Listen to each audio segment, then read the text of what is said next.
Welcome to lecture 45. In this lecture, I will be discussing the details of calculating the photon propagator. Recall that in lecture 43, we derived the amputated photon electron vertex in QED. A part of the result was the photon propagator, so it's the two-point function of the gauge field A mu, and evaluated in the free theory. We discussed the U1 partition function back in lecture 36, and I will use this as a starting point for calculating the photon propagator in this lecture. Recall that the partition function for the U1 gauge field was given in lecture 36 by the following expression. So we had that the partition function z is a path integral over the gauge field A, path integral over the ghosts c bar and c of e to minus the whole action, and the whole action comes in three parts. There's on the one hand the gauge part, that is just the usual action if you want so. Then we have a gauge fixing part that we had to introduce in order to make the path integral convergent. And then we had the ghosts that were a result of this gauge fixing and having to rewrite the determinant in terms of an exponential. Specifically, we had these three expressions for the different parts of the action. The gauge action was just 1/4 times f mu squared. The gauge fixing action was the gauge fixing condition squared times 1/2 times psi, where psi is an arbitrary gauge fixing parameter. And we had the ghost action, which is c bar, the derivative of the gauge fixing condition with respect to the gauge parameter alpha. And we are in principle free to choose an arbitrary gauge fixing condition g of a.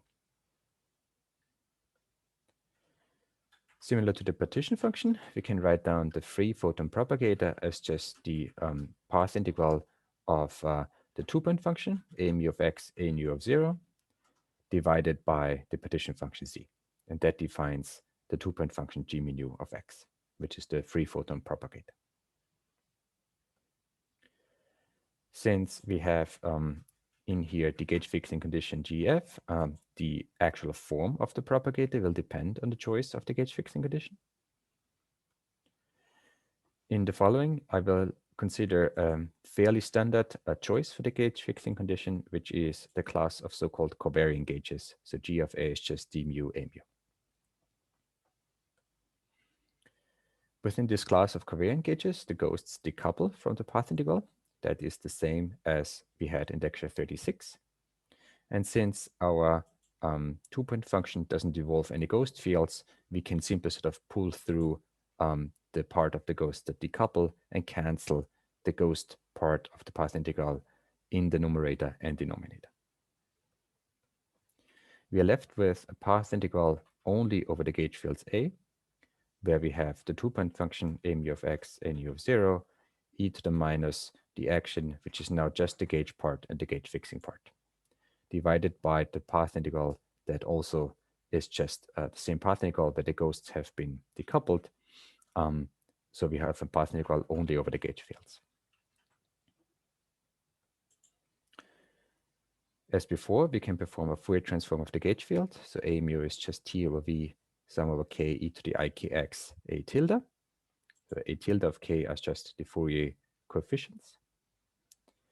If we do so, we can write down the gauge part of the partition function in terms of a path integral over the Fourier components, e to the minus t over 2v, sum over the Euclidean momenta, and a quadratic form, a tilde of k, a tilde of minus k, where we have a matrix here in between, where this matrix structure is given by this explicit form here, and we've discussed this as part of the calculation of the U1 partition function in lecture 36.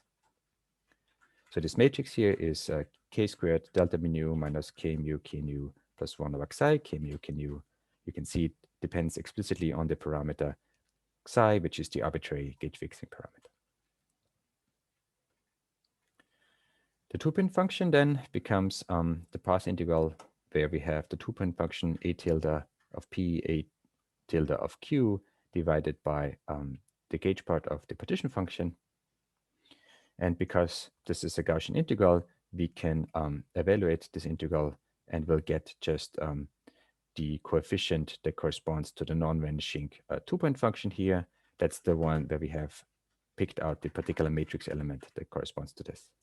So we find that the only non-vanishing part here is the one where P and Q are such that they correspond to these two momenta on here. So we have to have that P plus Q equals 0. That is expressed here in terms of a delta function. We have the B over T from this expression here, and we have the inverse of the matrix element that corresponds to the indices mu and nu evaluated at momentum P. If we use this integral in the expression for our propagator here, we then have to multiply by T over V, which cancels V over T. We have to sum over Q, which together with the delta function just implements Q as minus P. So we find that G mu nu of P is just the inverse of this matrix M mu nu evaluated at P. We can calculate the inverse of the matrix M mu nu using the projectors that we introduced in lecture 36. In particular, we have this transverse projector, delta mu nu minus K mu K nu over K squared, and the longitudinal projector, K mu K nu over K squared. Since we can express the matrix in terms of these projectors as K squared P transverse plus K squared over Xi P longitudinal, we can simply write down the inverse of the matrix as 1 over K squared P transverse plus Xi over K squared PL, because PT and PL are just projectors.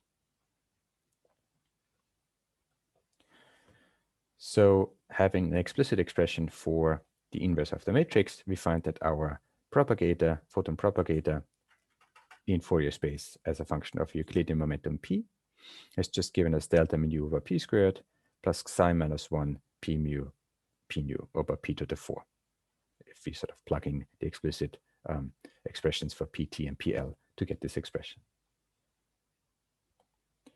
Recall that the parameter Xi is arbitrary, so we have a result for the photon propagator that depends on the arbitrary parameter that just says that the photon two-point function is not gauge invariant, it's not an observable. We basically would have known that before. Nevertheless, the parameter Xi has to drop out in any final result.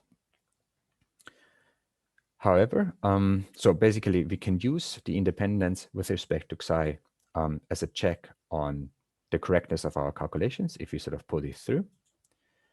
However, if we trust that we are correctly doing all the manipulations, we know that Xi has to drop out, so we can make our life easier by taking a convenient value of Xi so that calculations are as easy as possible. Particularly, we can consider the choice Xi is 1, which is called the Feynman gauge. And in terms of the Feynman gauge, because this term drops off, the photon propagator becomes particularly simple. We get that the photon propagator G mu nu in Fourier space is just delta mu nu over P squared. And this concludes the present lecture.